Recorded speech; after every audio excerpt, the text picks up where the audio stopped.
یہ وصولی کا جہاں تک معاملہ ہے، حضرت مولانا اشرف علی تھانوی رحمۃ اللہ علیہ نے لکھا ہے کہ عام طور سے ہم لوگ چھوٹوں کو یہ حکم دیتے ہیں کہ بڑوں کی بے ادبی نہ کرو، بڑوں کی شان میں گستاخی نہ کرو، کوئی ایسے جملے، کوئی ایسی بات نہ کہو جس سے بڑوں کو تکلیف ہو جائے، بڑوں کے دل کو ٹھیس پہنچ جائے۔ یہ بات اپنی جگہ صحیح اور درست ہے کہ ہمیں بڑوں کی بے ادبی نہیں کرنی چاہیے، کوئی ایسا جملہ ان کی شان میں نہیں کرنی چاہیے جس سے ان کی گستاخی ہو جائے، ان کی شان میں کمی ہو جائے۔ یہ بات کہیں نہ کہیں کسی نہ کسی درجے میں درست بھی ہے اور یہ نصیحت کرنا بھی درست ہے،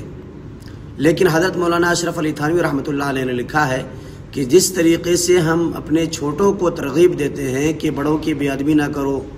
بڑوں کے بارے میں ایسے جملے نہ کہو جس سے ان کو تکلیف ہو جائے، یہ کام بڑے کیوں نہیں کرتے؟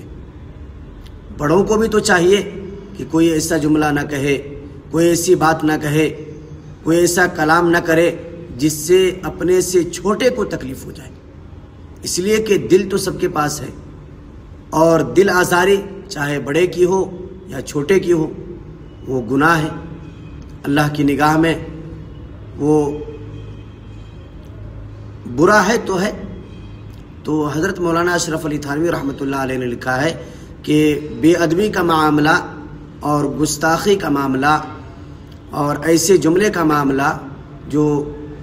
چھوٹوں کے ساتھ ہم کرتے ہیں اور حکم دیتے ہیں، بڑوں کے لیے بھی ضروری ہے کہ وہ بھی کوئی ایسا جملہ، کوئی ایسی بات نہ کہے جس سے اپنے سے چھوٹے لوگوں کو